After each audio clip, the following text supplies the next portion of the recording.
in the room. Thank you. As well as with the Brazil Human Rights Fund. Deputy Director Mayra is here, and Pedro as well.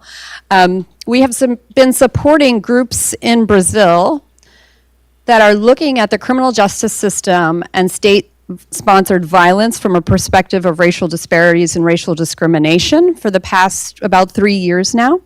It's an ongoing collaboration with the Brazil Fund that is able to be on the ground and help us identify good partners and help us think through strategy. And we wanted to take the opportunity to bring those activists to the U.S. during this very auspicious week of the Smart on Crime Conference and the Drug Policy Alliance Conference in Atlanta, where we're headed next, to really get a chance to be in dialogue with activists on the U.S. side who are facing similar issues around police violence, mass incarceration, and the drug war. So it's really an opportunity to learn a little bit about the Brazilian context and to hear about some of their struggles and to compare, share notes with our U.S. colleagues and activists, build a little solidarity, see where the commonalities are, and how we take a strategy forward. So I invite you to be ready with questions, and I will let Jasmine finish the introductions. Thank you. All right, good afternoon. Thank you all for joining us today for this really critical conversation on policing Black bodies. It's my honor to present to you our panelists today, activists within the US and in Brazil. So I'm just gonna ask that each person introduce yourself with a 1 or 2 sentence summary of the work you do and its relationship to policing and mass incarceration. Good evening, everyone. How you feeling? My name is Marlon Peterson. I'm a Brooklyn native. I always throw that out there by way of Trinidad, West Indies. And that the work that I do has revolved over the last couple of years around the intersections of police violence, but also gun violence prevention.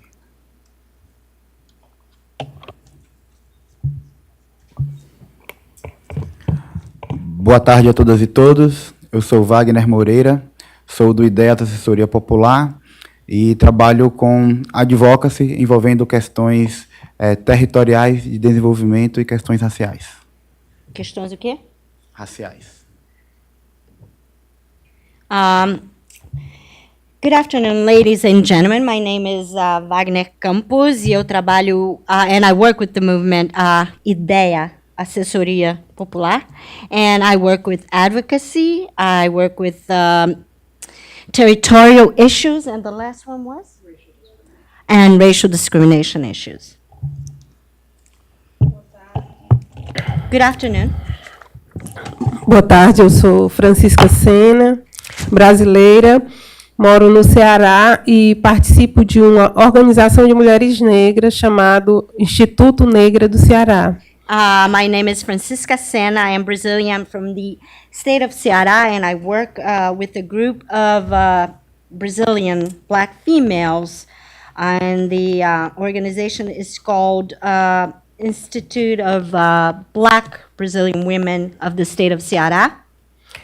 Desenvolvemos vários trabalhos, mas vamos destacar aqui hoje nossa experiência no presídio feminino do estado do Ceará e o trabalho desenvolvido com aquelas mulheres, com as egressas e aquelas que estão fora do presídio, mas esperando o resultado do processo.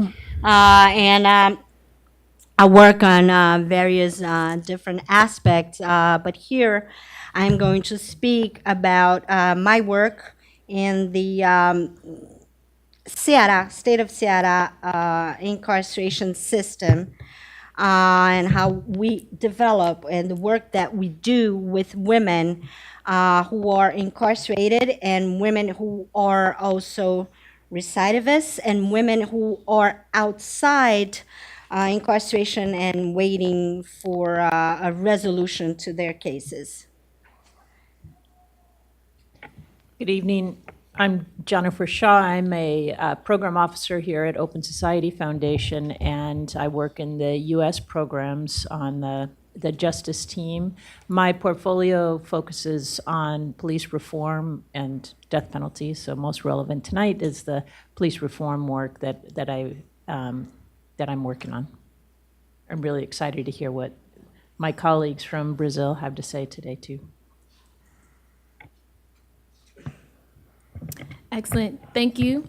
So I guess when we think about our current state of policing and the recent movements that have emerged as a result of police violence in the U.S., it's really important for us to think about the roots of policing. Where did the current system of policing begin?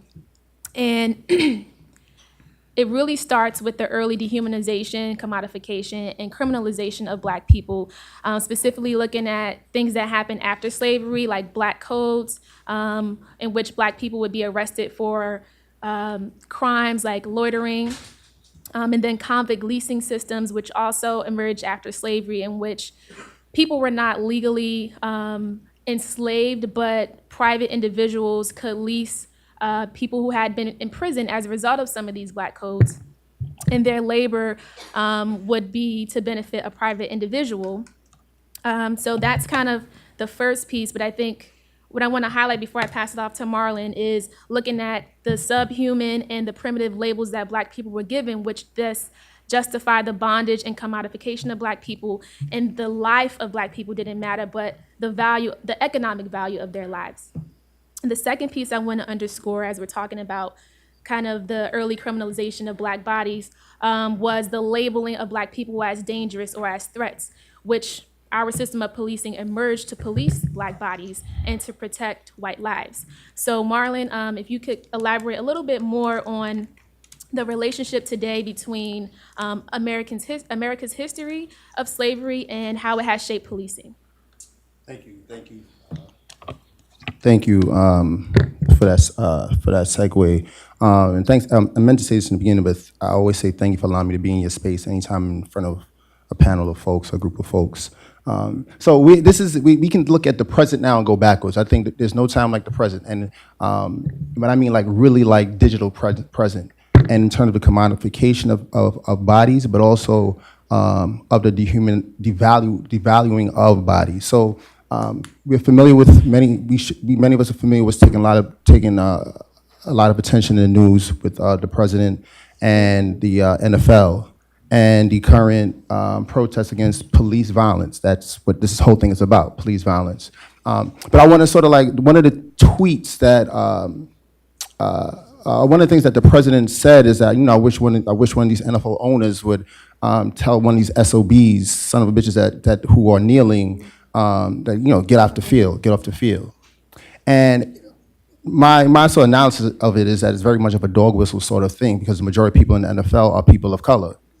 But it's a matter of that NFL owners are now sort of saying, well, we pay you to do a certain thing, and because we pay you to do a certain thing, that is all you are worth to us. You're not allowed to have an opinion about anything, right? So that's kind of like, we see it now, and I just had a conversation earlier today about how if we're living in a moment of history right now, where we can literally see things happening now, and for many of us who may wonder, well, how did this happen? How did we allow police to do this sort of violence to folks back in the 60s and the 30s and the early 1900s and late 1800s? Well, we allowing it now. Just wanted to sort of like give that sort of context for it, and how we can always use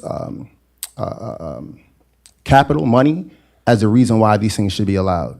So, policing in this country sort of evolved from slave catchers, right? Policing is primarily about property and protecting property. And of course, people who weren't people, enslaved Africans were commodity. So, slave catchers were the, original sort of what policing evolved from in this country as protecting property, Black bodies. And then that evolved into the 1900s as, policing spread throughout the rest of the country. Or institutional policing spread throughout the country, particularly here in New York City, et cetera, where like the earliest sort of incidents of police violence that ended up in some sort of uprising, one of the things in Harlem in 1935 and Harlem in 1943, because of rumored police violence against Black young folks, unarmed Black folks in Harlem, there were uprisings. Some people like to call them riots. Back in the 1930s. And then we can go forward into Watts in 1965 and, Baltimore and Newark, et cetera, back in the late 60s. And the reason why I'm sort of like giving that timeline and that stream of history is that this conversation about police violence is not a new conversation that we're having. And by no means is it new. In fact, if you, I've just, I So don't know. before we get into the present and Oh, my how fault. it's okay. Before we get into how policing has developed to what we see it as today, I want to pass it over to our Brazilian guest because I think it's really key to look at how the U.S. and Brazil have very similar histories of slavery. But what's very distinctive about Brazil is, one, Brazil is the country with the largest Black population outside of the continent of Africa, and it also is the country with the largest second largest Black population in the world outside of Nigeria. So I just really want us here in the U.S. to understand that racial context, but also to understand that Brazil was the last country in the Western world to end slavery. And they had, I want to say, 4 times as many slaves as any other country on the West. So they have a very unique and similar history. And I want to pass it over to them to kind of highlight for us how that history of slavery and the military dictatorship has shaped policing in Brazil. Então, vou começar. So let me start. Eu venho de uma cidade chamada Salvador, Bahia. I come from a city called Salvador, is the capital of the state of Bahia, northeast of Brazil. Salvador foi a primeira capital do Brasil e é a maior cidade negra fora da África. Salvador was the first capital of Brazil and is the largest Black population city outside of Africa. Próximo ao final da escravidão, o Brasil foi o último país a abolir a escravidão. So after slavery, actually, around the time of slavery, Brazil was the last country to abolish slavery. O que nós poderíamos chamar de os setores financeiros brasileiros, nós costumamos chamar de as oligarquias. Eram os barões do café, eram os exportadores de escravos, eram os militares, eram quem comandava a vida econômica daquele período ainda da província ou do império. So during the empire, or what we call the province, during those days, there were oligarchies or economic powers that really had the control of the economy in Brazil, which were the big coffee plantation owners, the ones who exported slaves, and also the military. Pouco antes da abolição da escravatura, o Brasil, ou as oligarquias brasileiras, começaram a pensar qual seria o papel do negro nessa nova situação de relação de trabalho.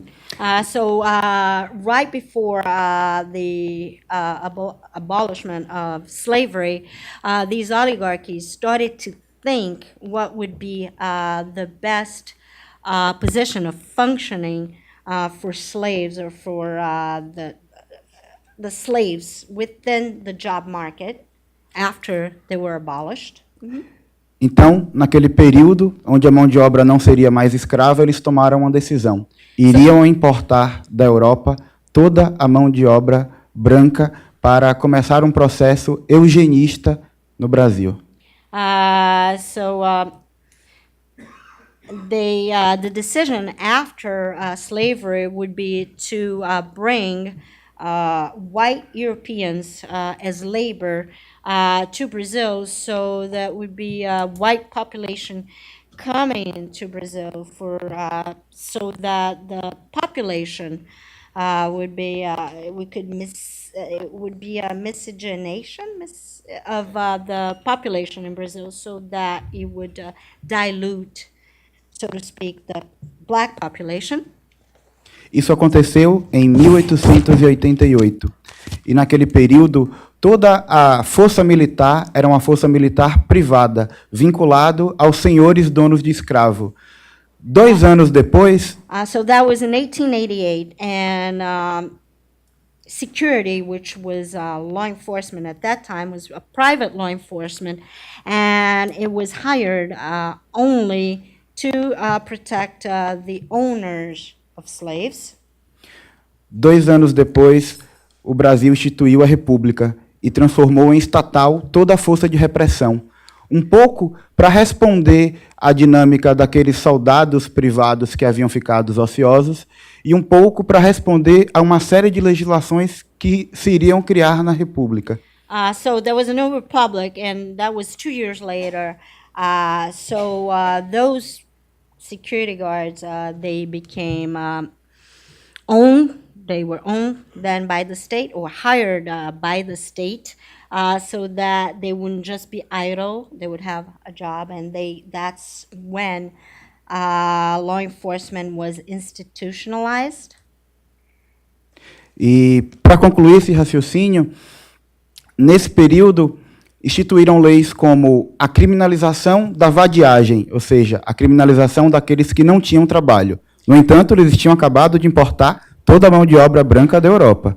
And that period, what happened is that they started to criminalize actions such as loitering. So basically, if someone was just found not doing anything, not working anything, they could be incarcerated, but thinking that there was no work because they started to import white labor from Europe.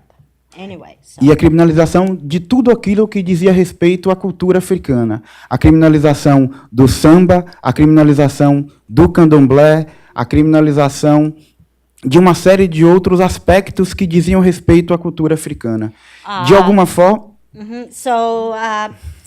Anything that had to do with African culture started to become criminalized, such as samba, candomblé, and other aspects of Black culture started to be criminalized. De alguma forma, isso foi muito presente. Por exemplo, a necessidade dos terreiros de candomblé se registrarem na polícia só foi extinta em 1978, ou seja, praticamente alcançou a década de 80 do século passado. And up until almost the 80s, actually in 1978, any candomblé gathering had to be registered with the police. So until almost the 80s, any candomblé gathering place had to be registered with the police. E dois elementos no século XX são fundamentais para concluir esse processo de criminalização contra a cultura e o povo negro. Um foi o primeiro congresso de 1938, que institui o combate ao uso, ao armazenamento e ao tráfico da maconha. 1978? 1938, em Salvador. There were two elements on the, or aspects on the 20th century that were very important when it comes to criminalizing Black culture. And one of them was the decision by the Congress to criminalize in 1938 the use of cannabis. Esse processo de criminalização se conclui quando é instituído a Lei de Crimes Hediondos no Brasil. É uma tipificação específica que fala que a pessoa presa sobre o argumento de um crime hediondo, ele não pode ser solto por fiança. Another aspect of criminalizing blacks in Brazil is the creation of the law of heinous crimes. Basically, a person who is in jail and they commit these crimes, they cannot post bail and leave prison.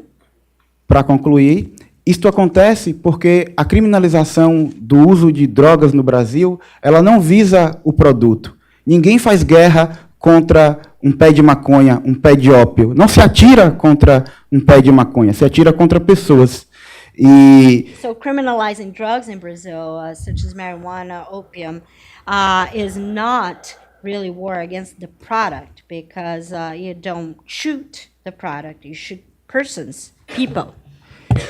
E transformar a criminalização o crime de uso de drogas em um crime hediondo tende a responder à ineficácia do funcionamento da polícia brasileira.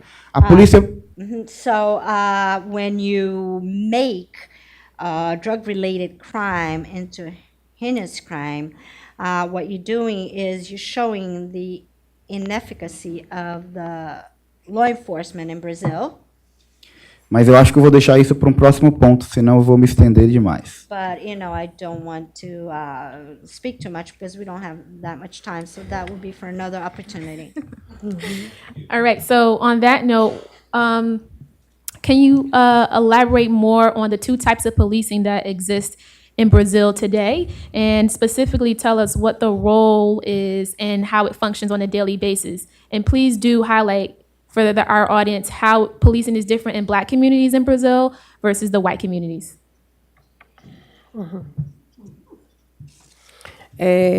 Boa tarde, mais uma vez. Boa noite, né? Primeiro, é preciso a gente dizer que a população negra, desde quando chegou nesse continente, ela não chega numa condição de ser humano. Ela chega na condição de mercadoria, de animalidade, né? E de um produto que poderia ser explorado até o seu esgotamento máximo, né? Moment. So, good evening. The first I would like to say, which is very important to mention, is that the black population initially, when it came to our continent, it came as commodity. It came as a product and something that was animalized and something to be explored to its maximum life. Durante a primeira metade do século XIX, quando foram instituídas as primeiras prisões no Brasil, as prisões elas vinham com o argumento de humanizar a penalidade quando a pessoa cometia um crime, deixando para trás os tratamentos cruéis e desumanos, com exceção das pessoas escravizadas, que poderiam continuar sendo submetidas a esses tratamentos cruéis. So in the first half of the 19th century, prisons in general, they decided to change their approach and they became more humanized, so to speak. So basically the treatment of people who committed crimes would be more human, less brutal, with the exception of the treatment of Black people in those days, or slaves or former slaves in those days. Já naquele momento, período em que já havia uma parte significativa da população negra liberta, não escravizada, ela era o principal perfil a ocupar as cadeias públicas.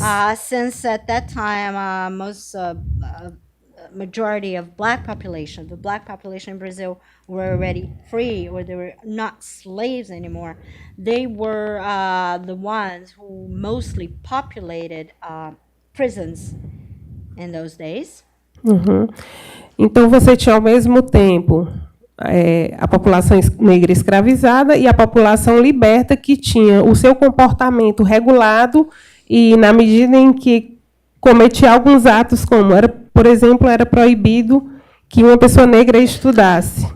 Então, se uma pessoa negra era pega estudando, isso já era considerado um crime. So basically, we had part of the population was still enslaved, and then the ones who were free, they had their behavior regulated, and certain behaviors were considered against the law, such as a Black person was forbidden, could not go to school or study. So if anybody was caught studying, they were arrested. Just They were want to, Black.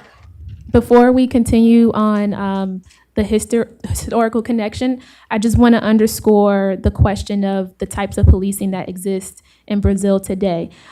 Specifically, I know there is like a military police and there's a civil police. So Wagner, can you explain to us how that policing functions in Black communities in Brazil?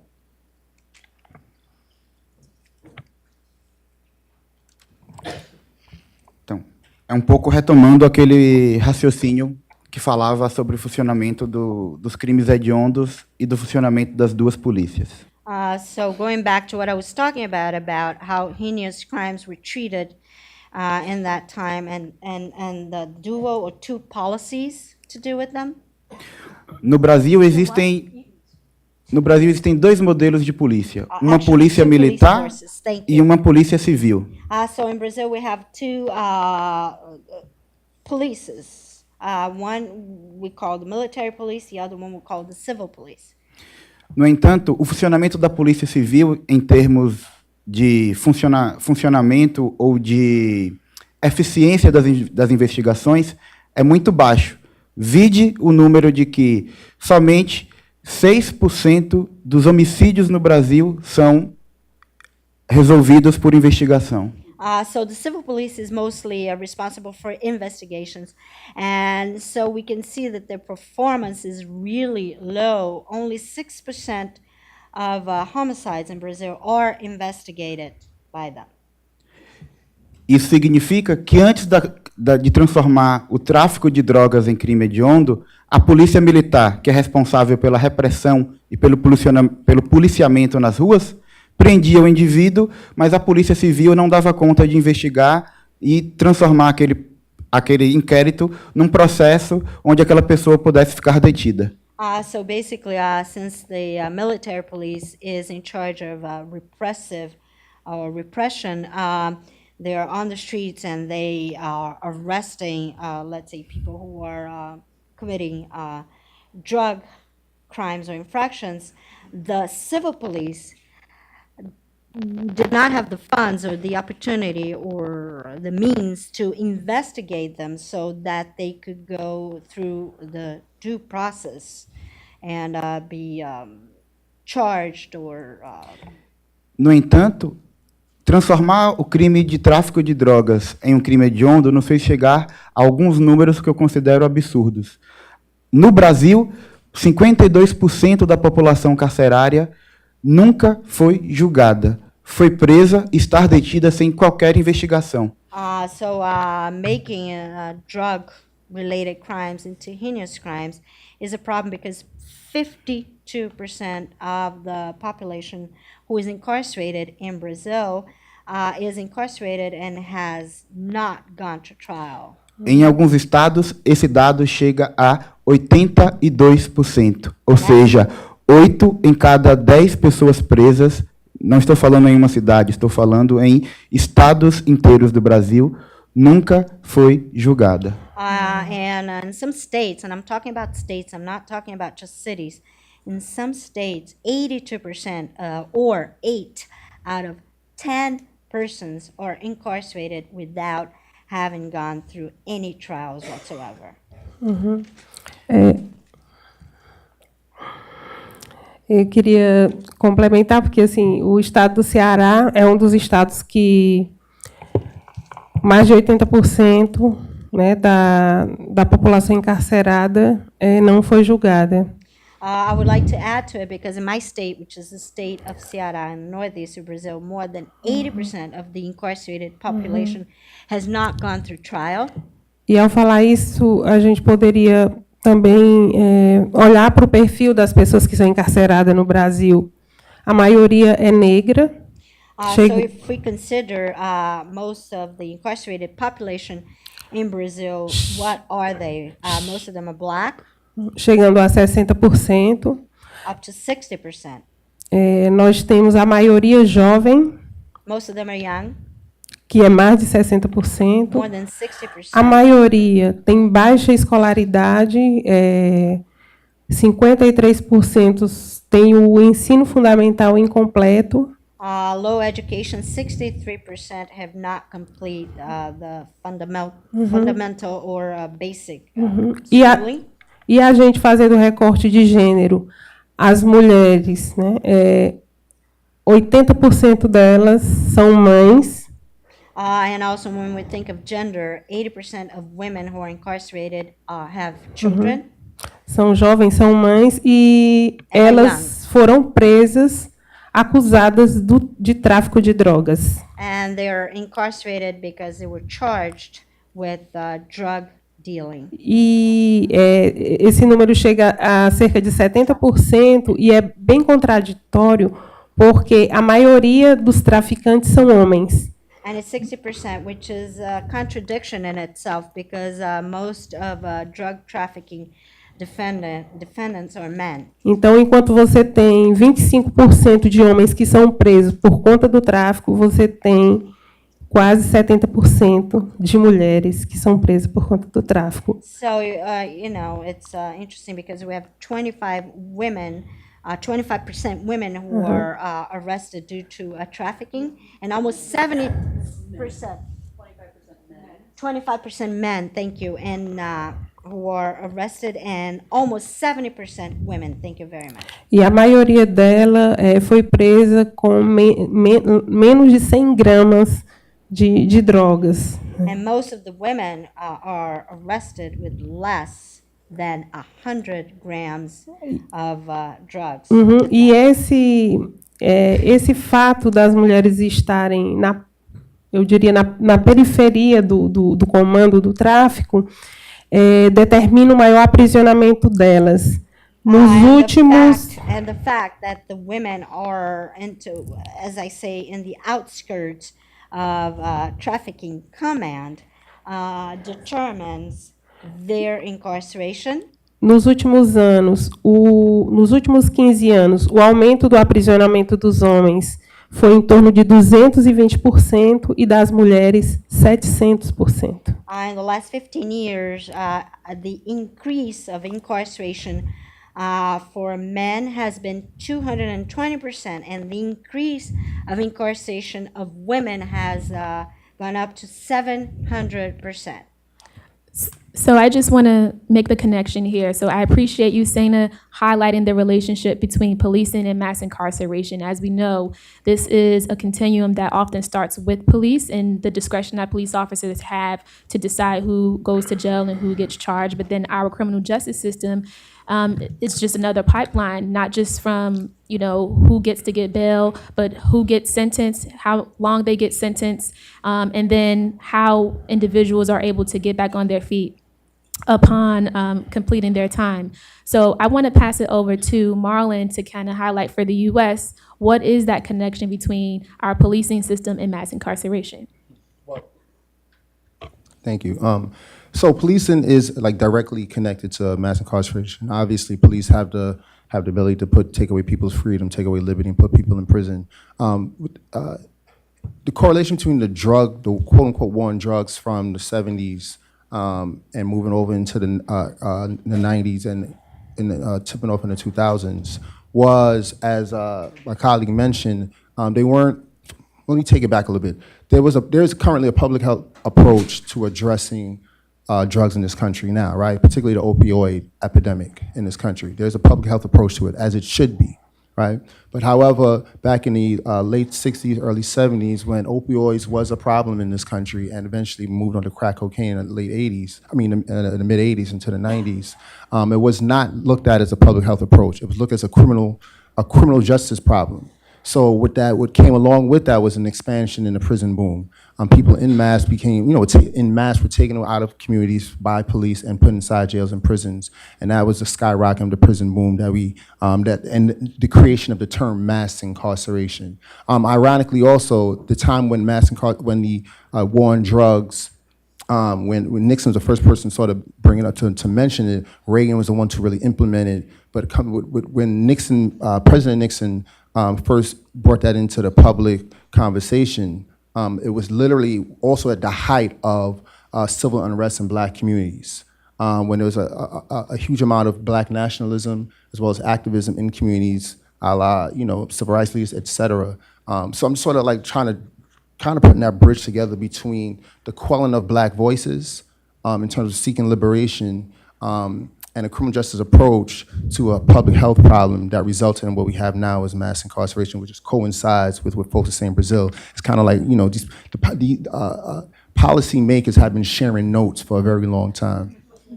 So I think you make a great point, Marlon, on the different ways that drug use and drug criminalization is being treated. Specifically, if we look at the heroin epidemic, that was a major problem, like in Baltimore and in New York City, but now it's being treated as a public health issue. So we see a difference in the way our criminal justice system treats black bodies when they are dealing with addiction versus white communities. What I want us to highlight now, and you can elaborate more on this, is how is policing different in these communities. We see how our drug enforcement has changed, but how has our policing changed or stayed the same? Is this for me? For you, and then we'll pass it to Brazil. Well, I mean, technically, policing has become "quote unquote" more professionalized after several commissions, federal commissions in the '60s. It became more professionalized. However, the way policing actually interact with people in particular communities, I can tell you personally right now, and even up to like a month ago, police interact with people of color, particularly in different communities, different. So I always give this example. So I'm from Brooklyn. I currently live in Bed-Stuy. If you just go a couple miles, I believe west, to what's called like Bowram Hill or Brooklyn Heights, if you're riding a bicycle, maybe 20 minutes. It is a completely different outlook in terms of policing. You see it. You visibly see how policing interacts and how you don't see police in these communities, which speaks to the fact that police aren't necessarily the thing that creates safer communities. But because these folks don't have police in their communities as much as we do in Bed-Stuy, Crown Heights, or Brownsville. So, I mean, in terms of what policing looks like in different communities, there is a term, and, I also have a criminal justice degree and spent a bunch of time inside, but, there's something called selective policing, selective policing, and it's literally implemented differently. It's implemented in particular in communities of color differently, where, once again, there is a feel that we need to police these people more than we need to police certain other people. And I would just want to add in there, Jennifer, please jump in. How do you all think in the U.S. gentrification is changing the way that policing happens? Because gentrification is changing the racial and economic dynamics of our communities, and that is changing policing. How would you describe that? Well, one of the things we've seen, I mean, you've already given the history, so the reason why we have police in this country is to protect white people from everyone else. And so when white people move into different communities, then the policing is done differently. So issues that might have been ignored when the victims were Black people are now suddenly a lot more noticed by the police and by the community. I have done this work for over a decade, and police will always say, well, we just respond to the calls that we receive. The problem is that the calls that they're receiving are coming from primarily white communities who are calling the police on people that they think don't belong in their neighborhoods. So you see, as gentrification expands, you see a lot more of the civility kinds of complaints, littering and graffiti and vehicle prowl, issues like that. And that's where the police then focus their attention instead of on the violent offenses that are happening in Black communities. And if you look, I haven't done a whole nationwide study, but I would guess that if you looked in any major city in the United States, the closure rate, and certainly conviction rate for violent crimes that are committed in Black communities is far lower than those in white communities. Somehow, police detectives become much more capable when the person that is complaining is a white person. So I mean, it's directly connected, and it's directly. What everyone's talking about, it is directly connected to our history of race in this country. Wagner and Sena, can either of you elaborate on how policing happens in Black communities in Brazil versus the white communities?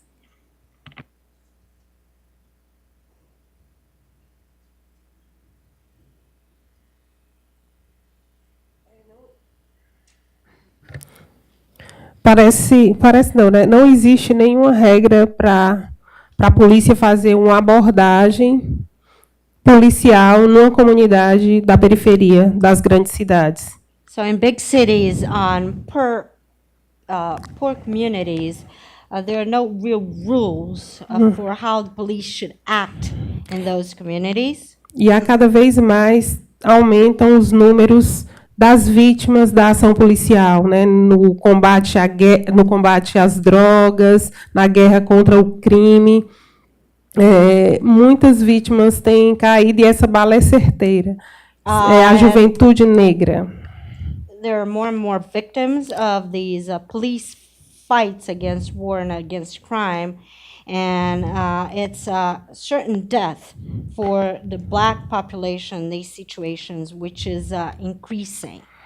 E para justificar essa ação, muitas vezes são forjados a cena de um crime, atribuído um revólver para um jovem ou uma droga, e o que a gente chama de auto de resistência. É como se a polícia matou aquele jovem porque ele atacou, e na defesa ele acabou matando essa juventude, né, cotidianamente. On a daily basis, we see the police trampling with evidence in crime scenes, and sometimes they will put something like a gun or drugs into a crime scene so that they have a pretext or a reason to incarcerate. And more and more we see also what they are claiming are killing in self-defense. So basically they usually kill youth, black youth, and they say they had to do it to protect or to defend themselves. E queria só para complementar assim também que a abordagem é mais violenta quanto mais você tem um estereótipo, né? Você tem fenótipos negros, né? So I would like to say, just to add, that it's their approach is more brutal for anyone who is stereotypically or phenotypically black. Mas também algum comportamento do tipo, tem uma tatuagem no corpo. Se você é branco e você é rico, isso é um estilo de vida. Na periferia, entre as populações pobres, ter uma tatuagem ou várias tatuagens significa vagabundagem na nossa língua, né?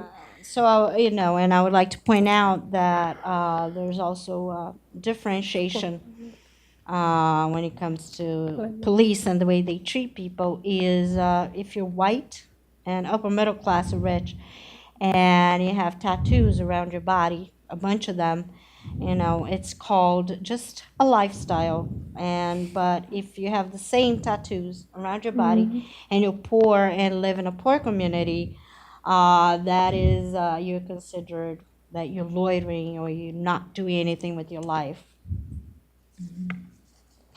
So I think that context is really helpful for us to kind of put side by side policing in Brazil and policing in the U.S.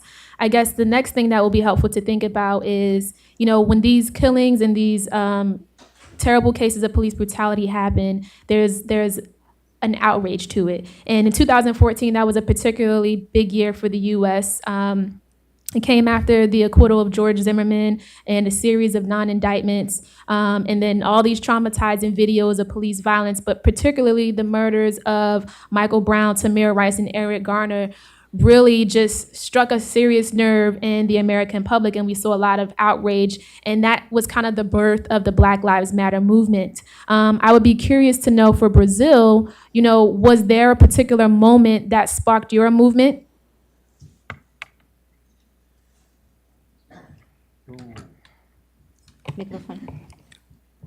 Antes dessa relação, eu queria trazer alguns dados para a gente entender algumas diferenças na relação do que é a população negra no Brasil e nos Estados Unidos. Before we get into that, I would like to bring up some information just to help you understand the difference between black issues in Brazil and in the U.S. Se eu não estiver equivocado, no censo de vocês de 2005, 12,8% da população norte-americana é negra. If I'm not mistaken, according to your census of 2005, 20.8% of the U.S. 12, yeah, I put 12, thank you. 12.8% of the U.S. population is black. E vocês têm uma representatividade melhor que no Brasil, porque já tiveram um presidente, um promotor de justiça. Nós temos uma população na escala nacional de 53% da população negra. No meu estado, ou melhor, na minha cidade, mais de 80% da população é negra.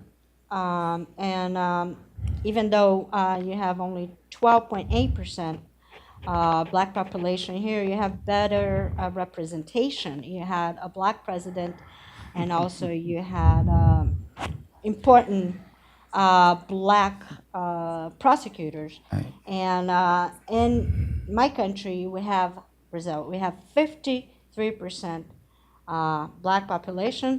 My city, actually, not my state, my city is comprised of more than 80% of blacks. Esses dados, somados aos números de guerra que o Brasil tem de violência.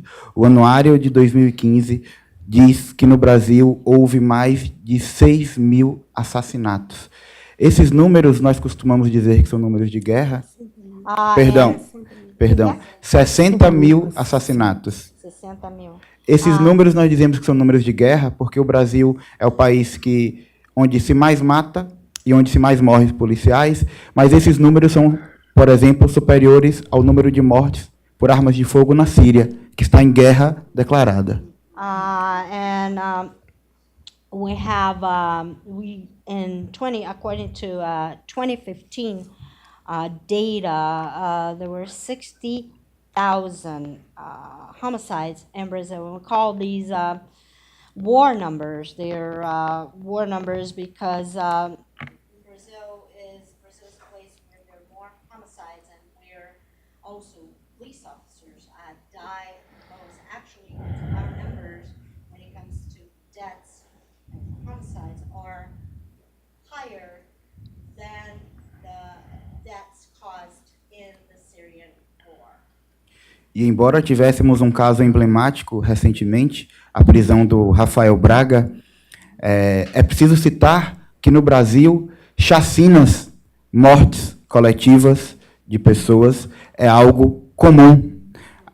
Podemos começar a citar isso historicamente, onde todos os anos vai ter acontecido ao menos uma chacina de grande porte. O ano passado, ou melhor, no intervalo de menos de um ano, na Bahia, nós tivemos a chacina do Cabula, onde 12 jovens negros foram mortos pela polícia.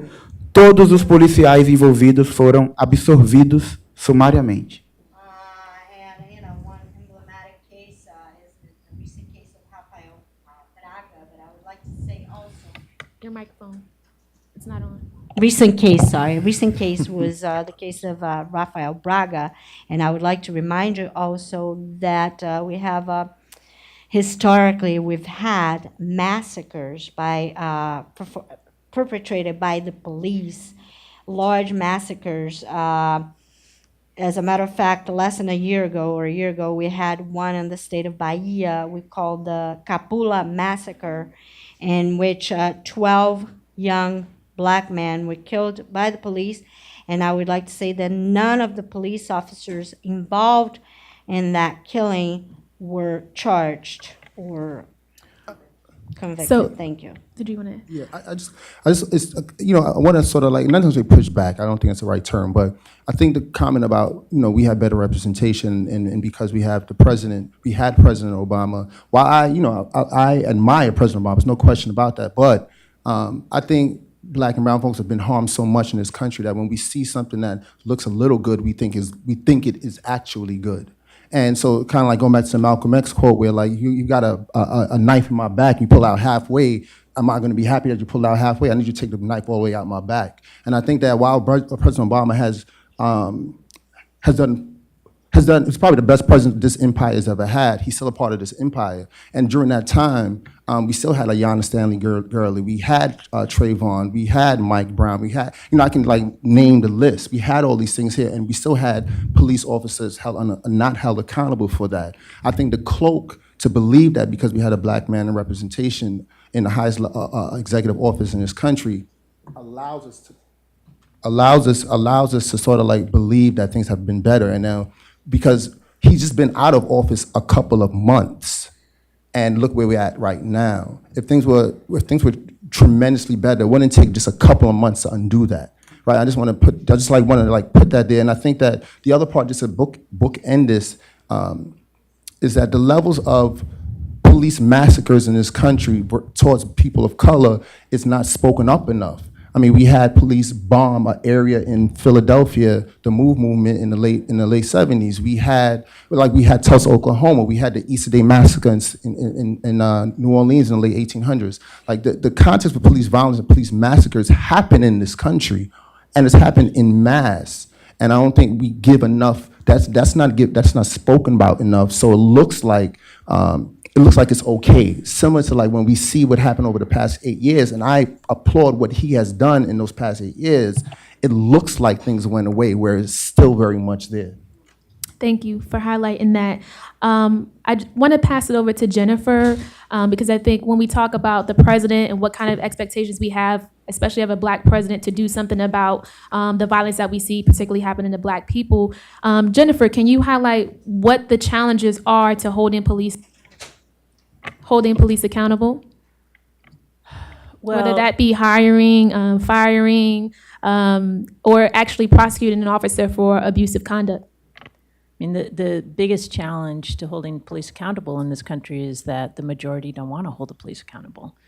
And that all of the efforts are kind of designed around trying to convince white people, I mean, to be honest, that the officer should be held accountable. And the laws are designed to prevent that.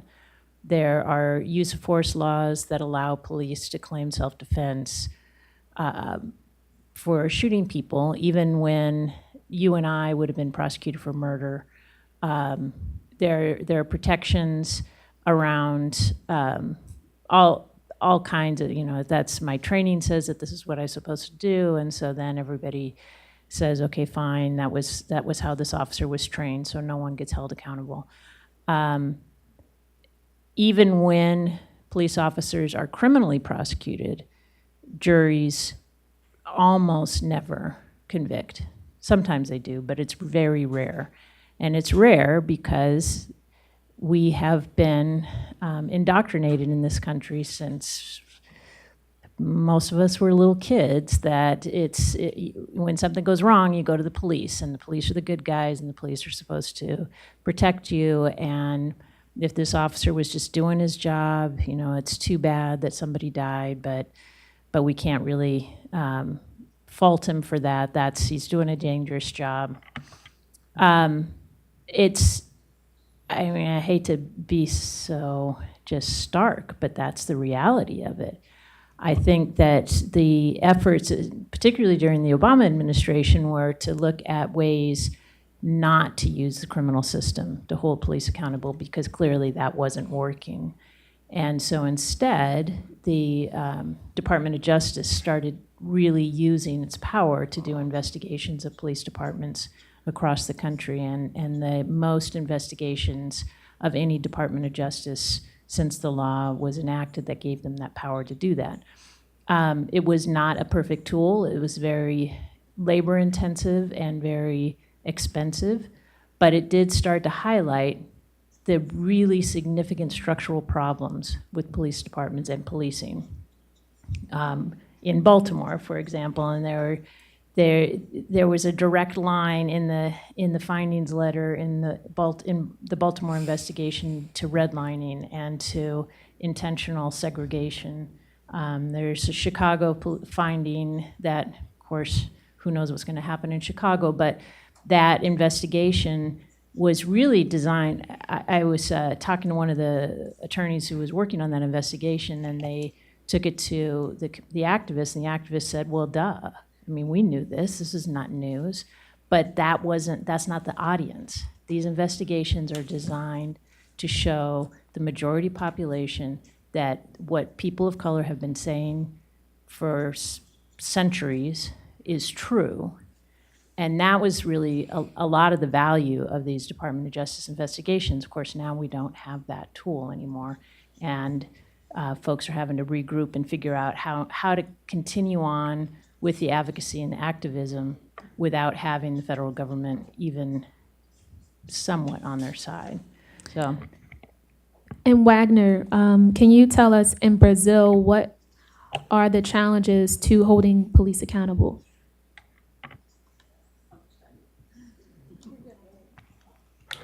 Eu acho que uma das primeiras questões é a tortura, que é uma prática institucionalizada e que ocorre cotidianamente nas prisões, durante o aprisionamento e quando a pessoa já está na delegacia ou presídio. One of the first issues that I would like to mention is torture, which is institutionalized on prisons, and also when the person comes to the police department, and also when it passes through the police department.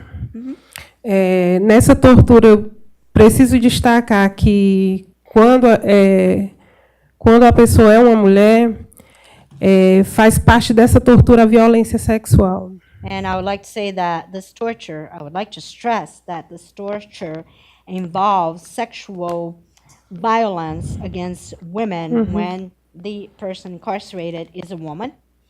Outro grande desafio está relacionado ao Poder Judiciário, que quer resolver tudo com o encarceramento.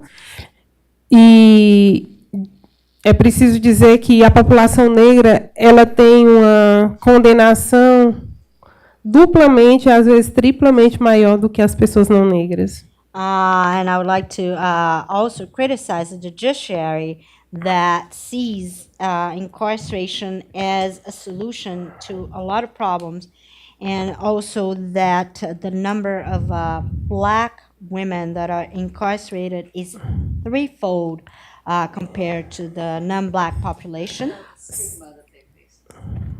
So por fim, before we continue on in incarceration, can we just highlight for the audience what specifically are the challenges to holding police accountable in Brazil?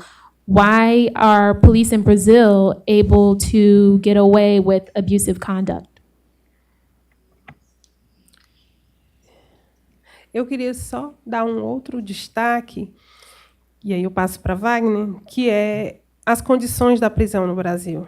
I would like to stress, and I'm going to give the word to Wagner, about the conditions of prisons in Brazil. Hoje, pela manhã, quando a gente estava na conferência Smart on Crime, vimos algumas lutas e algumas falas de situações que no Brasil a gente nem sonha. We saw during our conference in Smart on Crime, we saw a few images shown to us of situations that we do not even dream about in Brazil. Porque a situação é muito degradante e desumana. O ano passado teve um caso lá no Ceará de visita às unidades prisionais, em que o Conselho Nacional disse que se tivesse que transformar aquele presídio num zoológico, ele interditaria e nenhum animal poderia viver ali dentro, quanto mais um ser humano. And I would like to talk about the degrading and non-human conditions of the prisons in Brazil. There was a visit by the National Council to prisons in Brazil, and they said that those prisons would be forbidden for animals in a zoo to live there, so and humans are living there. E nessa lógica do encarceramento, mais e mais prisões são justificadas a serem construídas. And with this rationale, the incarceration rationale to find solutions to problems, they're building more and more prisons. E nós estamos mais na luta pela abolição das prisões. And we're fighting more and more as activists to end so many prisons. So I think solutions is key when we talk about the problems that exist in our criminal justice system, whether it be prison conditions or policing. So I guess we're about to wrap it up so we can open it up for questions, but I want to ask each panelist, what do you see as a vision for like how policing should happen? If you are using your imagination right now, how should policing take place in the most productive way? Well, I want to say, like, when hearing all of us speak here, you understand why we say Black Lives Matter? Like, you get it? Like, even beyond an American context?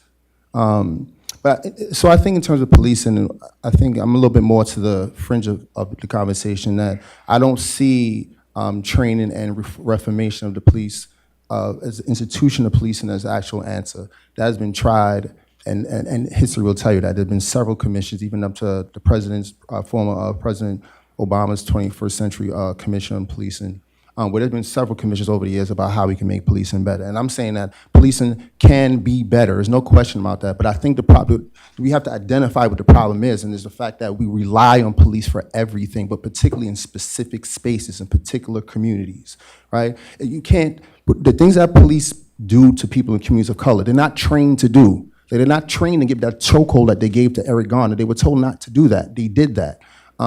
They were told not to shoot the brother who was killed the other day. They was trained not to shoot him in the back. They shot him in the back, right? Police, it's not a matter of training. It's a matter of that we have to be thinking more creatively about what does it take to create community efficacy, community empowerment. Because I also ask everyone in here to close their eyes at the moment and think about the safest community, greatest day, and what have you. And who would you see in that vision? You wouldn't see law enforcement. But we've been conditioned, even though our vision doesn't see it, when we open our eyes, we think, well, we need police here. And I think that's not the reality of what it is. As you mentioned in the beginning, I can't remember the young lady on the end. But Jennifer, I'm sorry, Jennifer. But we've been conditioned to see policing as the end all be all, but only for particular communities, and particularly communities of color. And I'll just give one little example and then pass it off. I'm looking at it right now on my computer, but for bicycle summonses, just something as simple as bicycle summonses. You look at communities in Brooklyn, like Park Slope, or communities in Staten Island, Greenpoint, communities where there are more white people that live there. And you compare it to the amount of summonses that were given to communities in the Bronx and in South Jamaica and Bed-Stuy, East New York, Brownsville. It's almost double the amount of summonses that was given in these communities, which are predominantly communities of color. Are we saying that people of communities of color ride a bike more? Of course not. That's absolutely not true, especially now with gentrification. But but it's literally it's similar to the Second Amendment. That's a whole other day and another topic. But it's literally really rethinking the role of policing, period.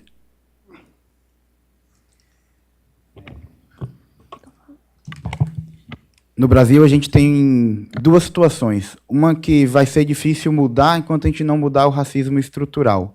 Há exemplo de que Rafael Braga foi condenado à prisão por portar pinho-sol. Pinho-sol não é tipificado, mas ele é um homem negro, estava numa situação pública, isso é sabido e notório, no entanto, ele foi preso e condenado por um juiz branco. Um outro caso, que é o caso... Peraí. So we have two situations in Brazil, I would say, I'm going to talk first about one case, but if we don't change structural racism, we're not going to go too far. A good example is of Rafael Braga, which I was talking about. He was was carrying pine saws, cleaning product, but just because he is black, and he was charged by a white judge. So that's one situation. And the other situation is? Nós temos um outro caso, que é o de Jonathan Matos, onde ele foi morto no Rio de Janeiro, portando um saco de pipoca. A polícia confundiu seu saco de pipoca com drogas e o executou. Jonathan Matos, he was killed by the police. He was just carrying a bag of popcorn. And police thought popcorn somehow were drugs, and he was executed by the police. O que quero dizer com isso? Que para o sujeito negro, não importa se a substância é lícita ou ilícita, se ele estava com uma arma ou com uma mera pipoca na mão. Ele é o sujeito de um modelo de segurança pública que vem de um período que no Brasil é muito caro, que é a ditadura militar. if a person is black, and doesn't matter if he or she is carrying something that's legal or illegal, what matters really in Brazil is the model of law enforcement, and that model comes from our military dictatorship. Existe uma semelhança comum entre o escravismo, a ditadura militar e a guerra às drogas. É que todos eles têm um inimigo comum, e esse inimigo é interno, é o sujeito negro no Brasil. And there's a similarity, or something in common between slavery, the military dictatorship in Brazil, and the war against drugs.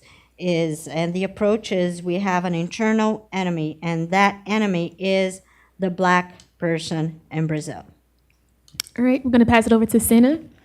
What do you think are possible solutions to policing in Brazil?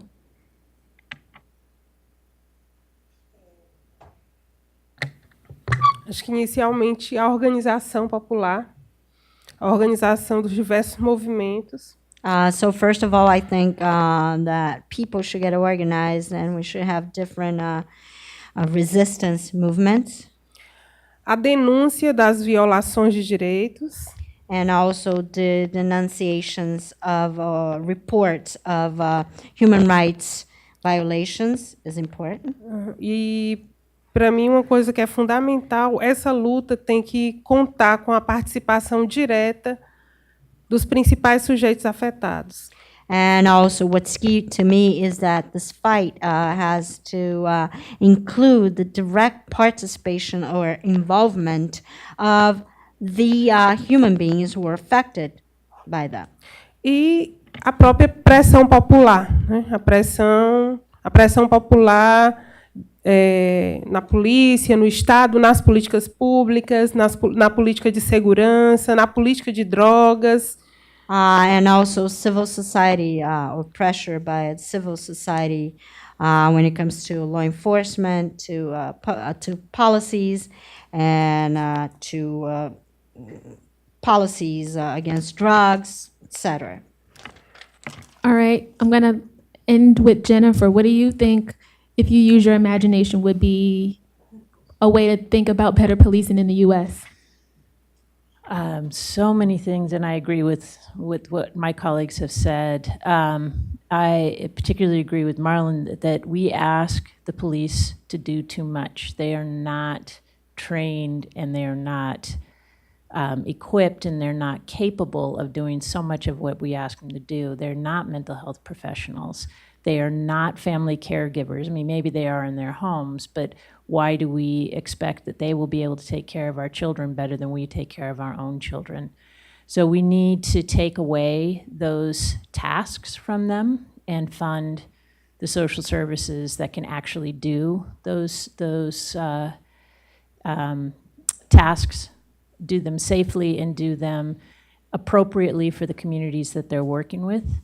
And we have too many crimes. We just have too many crimes. There are too many. I mean, the idea that you've got all these people getting these citations for bicycling, if you kind of do a cost-benefit analysis, or even just look at everybody has a different definition of public safety, but really, is it making Brooklyn any safer to have all of those bicycle citations out there? I seriously doubt it. But there are groups across the country that are really looking at some of those offenses. Loitering was mentioned, jaywalking, littering, those things that right now allow police to interact with people in a discretionary way, and those discretionary interactions end up with somebody dead, not very often, but can. And because of that, we need to take away those things from their toolbox. There's no reason why someone jaywalking should end up face down on the ground because they refuse to not jaywalk in front of a police officer. So, yes, let's take things away from the police. That's my solution. Eu queria pedir desculpa, mas eu seria extremamente negligente com o que está acontecendo no Brasil se eu não citasse duas situações. I would like to apologize, but I would be extremely negligent if I didn't mention two situations at the moment that are going on in Brazil. Uma é uma iniciativa popular, tanto vindo dos movimentos como da sociedade civil, chamada Agenda Nacional pelo Desencarceramento. One is a popular movement that is coming from civil society and also organizations that is called Agenda Against Incarceration.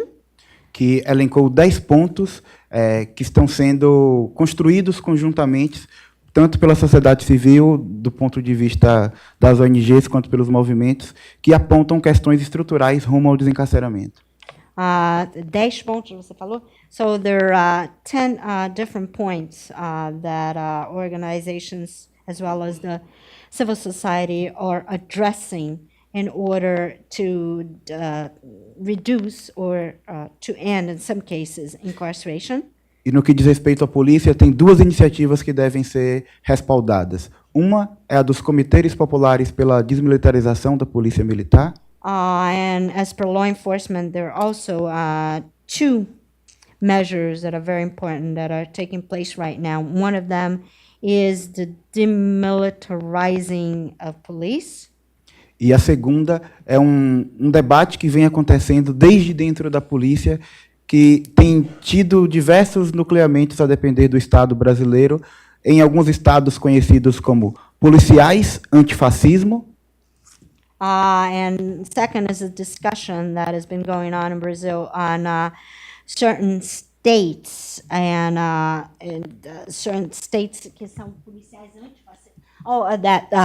It's police officers against fascism.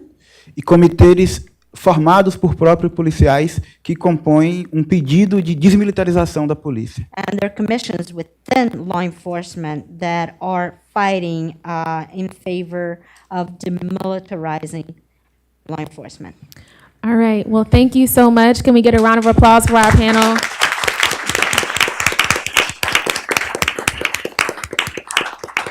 And now we have a couple of minutes to open it up for Q&A. If you can, just line up here at the mic and we can take your questions.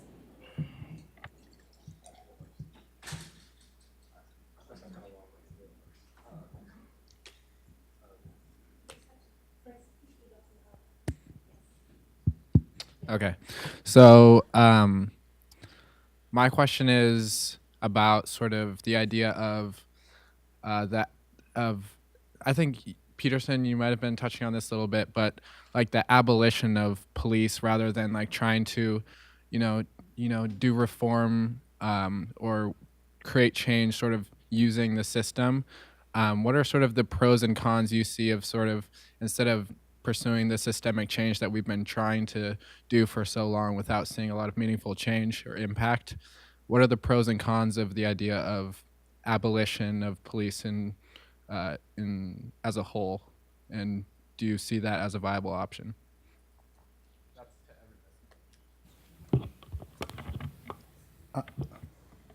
I'll take a shot at it really quick. I think there's a quote from a mentor who passed away, Eddie Ellis, who used to say, "There are no prison problems, there are only community problems." And by that, he didn't mean that there weren't problems specific to prison, but that all the problems that we have in the prisons are microcosms of what's happening in the communities. And one of the problems that we have in communities is, I think when we think about policing, there needs to be a both end. There are folks who are doing reform, and that's fine. We need folks doing that work. It's not an either or yet. But what I'm saying is that if in the reform space, we should be working towards the reduction of police as a force in our communities as a whole. If you think about the numbers, just in New York City, it's about 35,000 or more police officers in the city. That's more than many countries' standing armies. And when the majority of police officers are concentrated in specific communities, we need to be thinking about what, as I said earlier, any reform initiative should be with the viewpoint and the sight of how can we eliminate the use for law enforcement in this space. There's inherently, I think history tells us inherently there is, I'm not supposed to get short, right? But inherently there's something that's attached to the weapon and the power that police officers have. They can literally take your life or your liberty.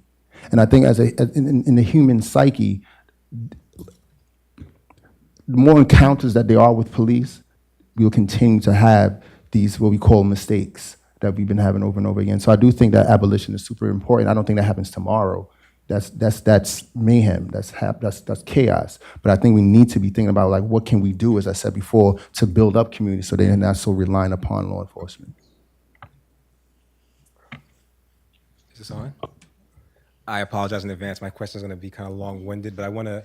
Okay, wait. So before you do that, I'm going to have to ask you to keep your question as brief as possible so that we can give the panel opportunity to respond. I'll make it brief, but I wanted to highlight something for our Brazilian guest. When they were talking about representation, our system of policing and incarceration it's a carceral system that's very capital-driven, no matter if you're a Democrat or a Republican, and both Obama, the past president, even our current Democratic candidate, or our last Democratic candidate, Hillary, were both very capitalist driven. And I wanted to know, in Brazil, when you look at mass incarceration and policing, is there definitely a profit aspect to that? Great question.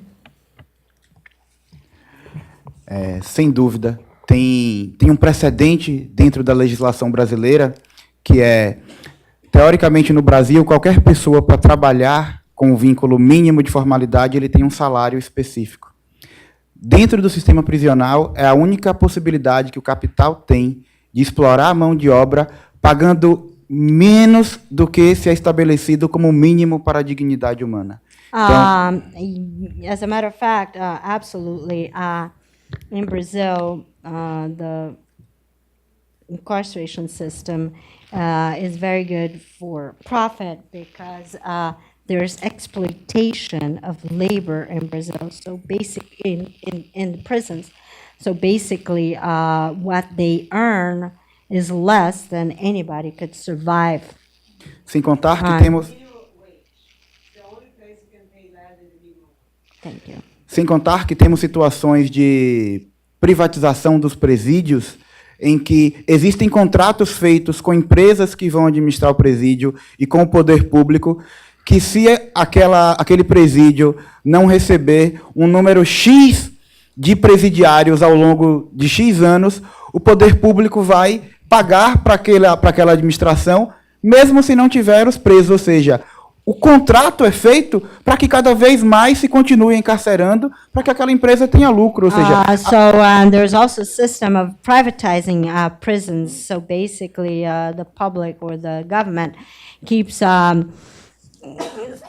supporting or giving money to prisons. So even if they don't have, even if they get to a point where they don't have enough people in prisons, but that in a way encourages prisons to exist and to get more and more people incarcerated. Encarcerar provoca duplo lucro. There is a dual profit that comes from incarceration. Se lucra quando se encarcera, porque o privado vai ganhar. The private system is going to make money when you incarcerate someone, so that's one way. E com o sujeito encarcerado se lucra explorando a mão de obra que está abaixo de qualquer linha do mercado. And also there's exploitation of labor with the incarceration of human beings because it's very cheap labor, much lower than anywhere in the market. Obrigado. All right, any other questions? Okay. Oh, go ahead. I was wondering in Brazil what the racial representation.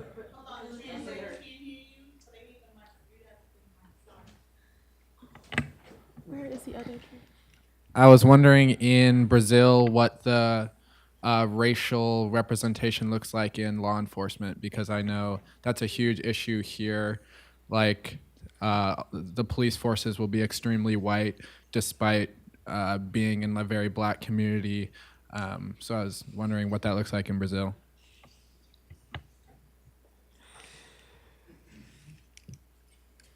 Okay. Eu vou só fazer pequeno comentário sobre ainda a resposta anterior.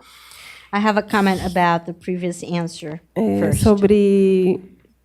Sobre a privatização das penitenciárias. Dizer que o nosso About- país, o Brasil, adora copiar os Estados Unidos. About privatizing and Acho que não é- prisons.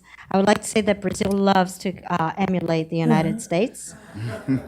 E assim como esse país inspirou o Brasil a projetar sua guerra contra as drogas, And as this country has inspired Brazil to have increase its war against drugs, nesse momento também é crescente a privatização das penitenciárias. at this time, more and more prisons are being privatized as Como o well. Wagner já falou, é um negócio bem lucrativo. Because as Wagner just mentioned, it's a very profitable business. E em relação à sua pergunta, a maioria dos policiais é negra. And regarding your question, most police officers in Brazil are black. E institucionalmente, embora haja na pergunta anterior acho que foi você que falou da falta de preparação, né, de formação, de capacitação da polícia. I think you mentioned before you were sitting to my right. Sorry. You talked about. I'm sorry. Falou sobre o quê? O que você falou agora? Repete o que você falou. Sim, sobre a capacitação, a formação de policiais. You're talking about training of police officers.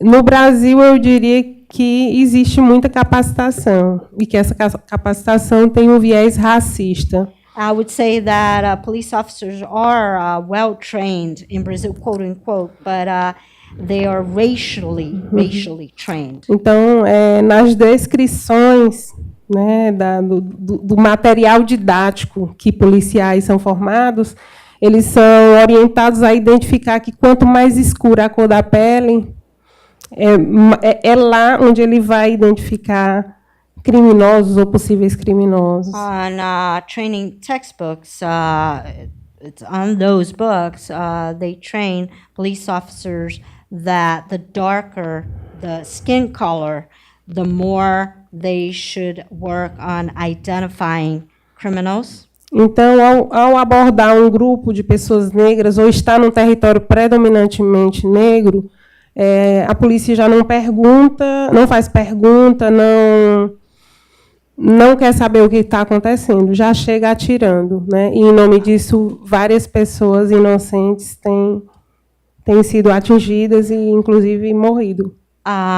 So in these gatherings where they're mostly black people or mostly black neighborhoods, the training is no questions asked. So police officers just get to these neighborhoods or these gatherings and they just start shooting. And with that, a lot of people die, a lot of innocent lives are lost.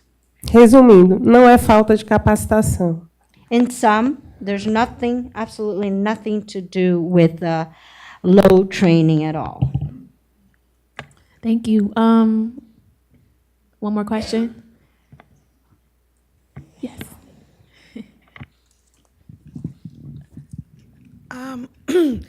Thank you for a very excellent and very informative panel. In the United States, we have something called the Police Code of Silence, wherein if there's wrongdoing or brutality or misconduct by police, that the other police rally around them and don't reveal the illegal conduct that's there. Is there something similar to that in Brazil?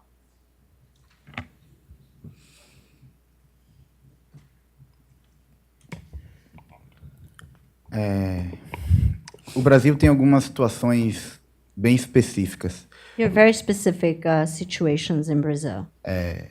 Algumas coisas que acontecem aqui que facilitam, por exemplo, a identificação do policial num caso de ilegalidade, lá não acontece.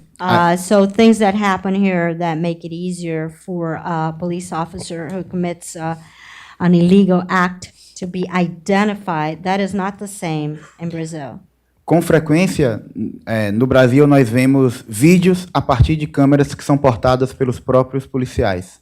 In Brazil, many times we see video footage of body cameras that are carried by police officers. Do ponto de vista técnico, eu acho essa uma alternativa muito interessante e não tão cara de implementar para toda a corporação no Brasil. And I think technologically it's easy to implement, and it's not that costly to implement for law enforcement in Brazil. No entanto, não existe o interesse na implementação. A exemplo de 2 casos. Na chacina do Cabula, que foi cometida por policiais, eles chegaram a desligar o GPS das viaturas para que o comando não tivesse noção de onde estivessem enquanto aquela operação estivesse sendo realizada. I'll give you the example of the Cabula massacre, in which the car or the police car GPSs were turned off. So while they were engaged in a massacre, they would not be found. Na primeira saída de Rafael Braga da prisão, ele é abordado por policiais, que também, mesmo com o GPS ligado, o juiz negou que pudesse ser apurado por onde aqueles policiais tivessem passado, porque se apurasse o GPS, estaria entrando em contradição o discurso do policial e o que de fato aconteceu de verdade. When the first time Rafael Braga was freed from incarceration, the GPS, actually the police officer's GPS was on, but still the judge decided in favor of them. And o que o juiz falou do GPS? A defesa de Rafael Braga fez um pedido para que se apurasse o GPS. Because Rafael Braga's attorneys asked for proof or evidence to be gathered about the police GPS. E o juiz negou. Okay. And the judge denied to have any evidence during trial of the GPS. Ou seja, mais uma vez demonstra que não é a falta da possibilidade do elemento técnico de controle das polícias, e sim uma certeza do Estado brasileiro de que essa polícia ela não deve ser controlada pela sociedade. So the issue here is not technology. We have good technology for law enforcement, but it's a mentality in Brazil that the police or law enforcement should not be controlled by civil society. Existe um discurso comum na polícia brasileira que os seus controles internos, que nós chamamos de as corregedorias da polícia brasileira, o discurso é que elas funcionam.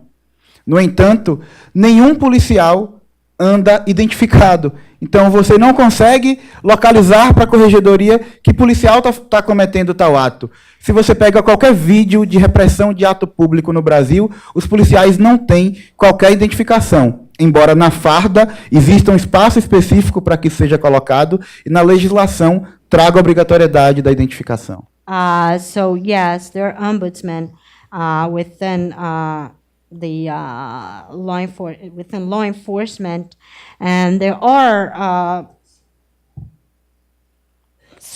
there are internal controls of law enforcement, but police officers, they are required to wear their names or their IDs, and they never do. And the law requires that they carry their names, that they show their names, their ID, but they never do it with their uniform.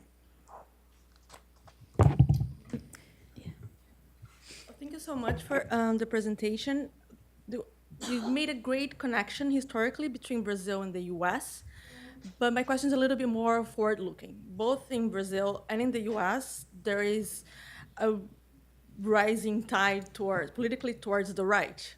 So what do you see the impact of that in the work that you do? Sorry. Do you want me to do it in Portuguese? É que tem uma tendência cada vez mais para ir. Eu posso perguntar em português? Para ir para a direita. Você ouviu? I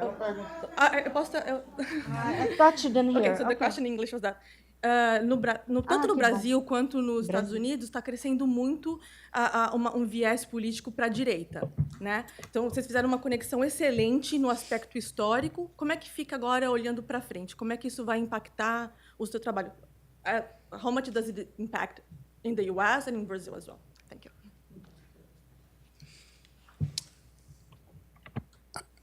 I'm just want to be clear. You said how much does like the tide towards the right in terms politically, how does it affect? How do you think it's going to affect the work that you do? How it's going to affect policing? Because for instance, in Brazil, there's a growing popular support for the right. Actually, you mentioned dictatorship. There is actual popular support in some factions of society towards the new dictatorship. I mean, the rise of populism on the right is something that comes and goes in this country. You think back in the early 80s with, after Carter, there was a Reagan, there was a rise towards populism towards the right, and then we went sort of the middle. And so it's just, things comes with ebbs. It comes and it goes. What we see is happening, at least in this country, even with the current Attorney General, is a rollback of policies that the previous Attorney General and the previous administration had implemented.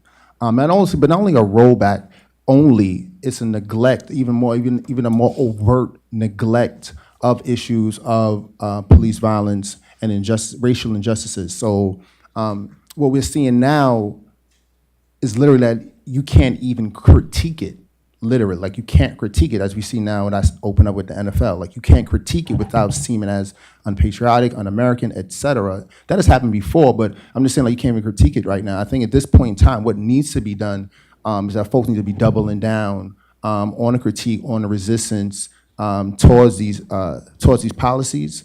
But also, here's a moment where the fringe on the right is now getting a platform. Right, here's that moment, the fringe on the right is getting a platform. I think those of us who are on the other side need to be brave enough to be able to embolden those on the fringes, because that's one of the things, if there's a critique on the previous president, is that he sort of shied, he's a centrist, and he shied away from emboldening and from empowering folks with someone on the fringes of it. He sort of like, separate, you can do that there, but don't ask me to say it. But we see that on the right, they're able to do it, and they do it with confidence, and they do it with strategy. And I think that for those of us, we need to be using these moments as there's a moment of heightened awareness of injustices to be emboldened in some of these more radical ideas in terms of what justice looks like for Black and brown people.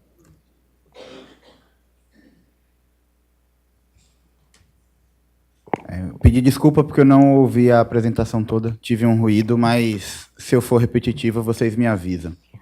Please let me know if I am being redundant, because there was a problem with my headphones, so I didn't hear part of what was just said by Marlon.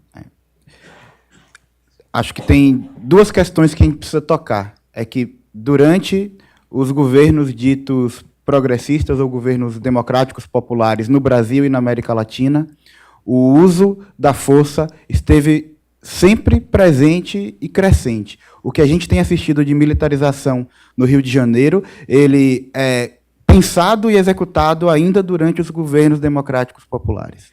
So two aspects important aspects of popular democratic regimes in Latin America are that there's always the force, there's militarization of those movements. So even today, we see within Brazilian democracy, we see the use of force, and we see more of a militarizing of law enforcement in Brazil. No caso dos governos democráticos populares, o uso da força tem diretamente a ver com o que a companheira Jennifer colocou. O modelo de gentrificação, ou, na verdade, a força necessária que foi utilizada para blindar determinadas cidades, como o Rio de Janeiro, para o acontecimento da Copa do Mundo e das Olimpíadas, que sem o uso da força militar seria impossível receber delegações de fora naqueles territórios sem apresentar para essas delegações um dito nível de segurança desejável, padrão FIFA ou padrão Olimpíadas. As our friend Jennifer was mentioning about gentrification, I would like to say that the popular democratic governments are the ones that have approaches such as protecting Brazil, Rio de Janeiro, actually, during the World Cup and Olympics, that they had to militarize the streets in order to have these, this level of protection and security so that the games could go on in Brazil. There's even left-leaning governments, even the left has had militarized approaches. Now we're on the right today, right? Dentre esses legados, a presidenta Dilma assinou um acordo que era uma legislação necessária para receber as Olimpíadas, a lei antiterrorismo, So Dilma, President Rousseff, had signed agreements in order to be able to receive people during the Games and the Olympics. One of them was the anti-terrorism bill or law. sobre protestos de defensores dos direitos humanos e de todos os movimentos sociais, porque esta legislação hoje possibilita a criminalização dos protestos e movimentos sociais. And that criminalizes today any protests or any movements in favor of human rights today, any protests. No atual governo, que nós consideramos um governo golpista e ilegítimo, With our current government, which we consider that was formed through a coup d'etat, and essa prerrogativa foi utilizada, inclusive, para reprimir os protestos que reclamavam do impeachment que a presidenta sofreu. Então, ela acaba sofrendo, provando do seu próprio veneno.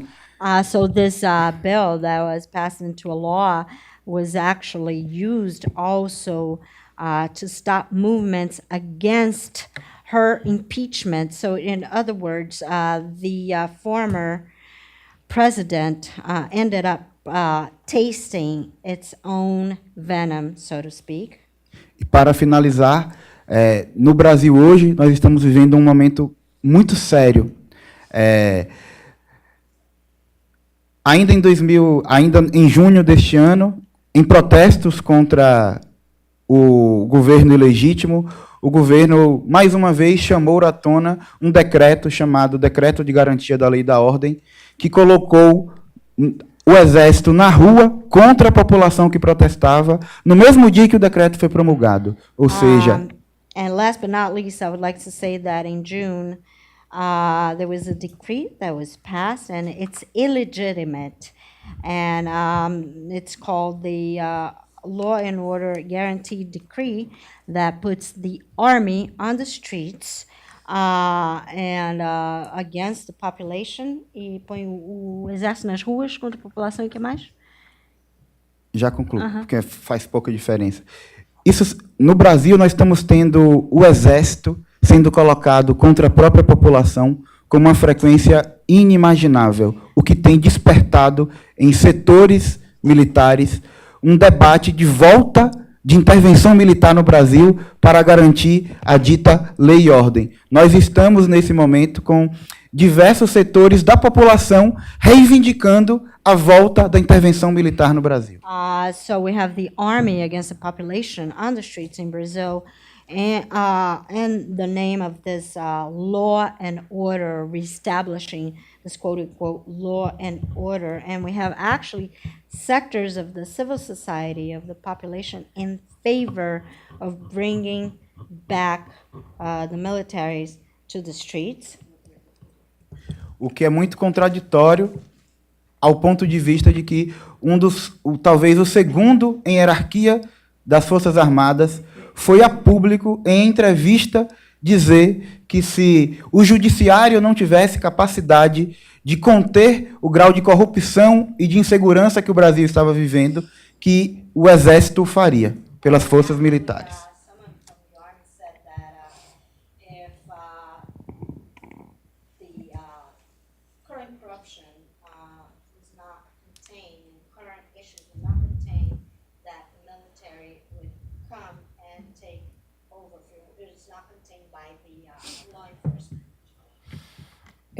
Eu gostaria de trazer alguns destaques em relação ao avanço das forças conservadoras. I would like to stress the increase of conservatives, conservative forces in Brazil, or their presence. Queria destacar primeiro a criminalização para as mulheres que fazem o aborto. I would like to talk first about criminalizing abortion, As women Okay, who so have before abortions. we get off topic, I just want to redirect us back to the question or pass it over to Jennifer for a response. Yeah, the rise of Of the right. I think that it is a frightening time because I believe that there are people who are feeling even more empowered than they were before to use the police and to encourage police abuse. But if there's a potential ray of sunshine in all of this, it's that people are really, like me, scared and realizing that we can't just sit back and say, oh, yeah, those fools, those whatever, that there really has to be. And I've seen a lot more organizing, a lot more willingness for people to stand up. So I think that's encouraging. I feel like things are going to get a lot worse before they get better. And I'm just very, very encouraged by the hard work of the activists that I get to interact with throughout the country because they're there, they're in their cities, they're on the ground. These folks are on the ground in Brazil, and it is not easy work, and they're willing to do it even though they're putting themselves at risk. And that's what we have to do. We can't be complacent and assume that somebody else is going to come in and save us. Folks have to stand up, and they got to stand together. And if there's a way to do that, then I have some hope. It'll take some years, but I have some hope that we'll be able to right this ship a little bit. All right, I want to thank everyone for attending this event, and we look forward to keeping you posted on our next steps. Very important issue to raise right here. So I would like to continue. Eu Speaking about that. estava começando a falar das forças políticas dentro do Congresso Nacional, forças fundamentalistas, religiosas, I que was going to talk about fundamentalist and religious forces within our Congress right now. têm se esforçado para derrubar as duas formas que o aborto é legalizado, que é quando a mulher sofre ameaça de morte e quando ela tem uma gravidez de uma violência sexual. And their forces against passing by Congress, which hasn't passed yet, but bills to allow abortion if either a woman is threatened, or her life is threatened, or if she's pregnant due to rape. Então, há um esforço, inclusive, de derrubar essas duas possibilidades e de intensificar a criminalização de quem se quer ajudar uma mulher a praticar um aborto. And so there is these possible bills, there are forces against them, and also forces to criminalize even persons who may help or give support to a woman to have abortion. Esse contexto também ele tem favorecido um avanço das forças que lutam pela redução da maioridade penal. And also this also has to do always at the same level of the ones who are in favor of reducing the age for to be criminal responsibility. They want to. E aí temos também uma ampliação das Forças Armadas. No Brasil tem a chamada guarda municipal, que deveria zelar pelo bom convívio, pela ordem, o cuidado com o patrimônio, e essas guardas têm se armado e têm agido de forma muito violenta cada vez mais. And city law enforcement, who is usually just there to keep order and peace They're being more, and they carry more and more guns, and they're involved in more and more brutality.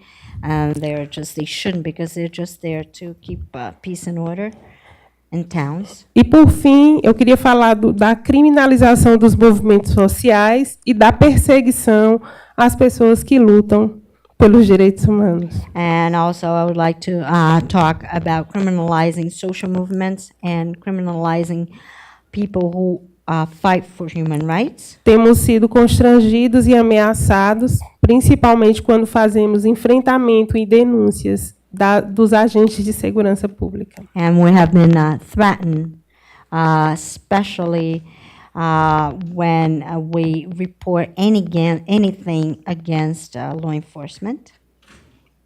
É isso. And that's it.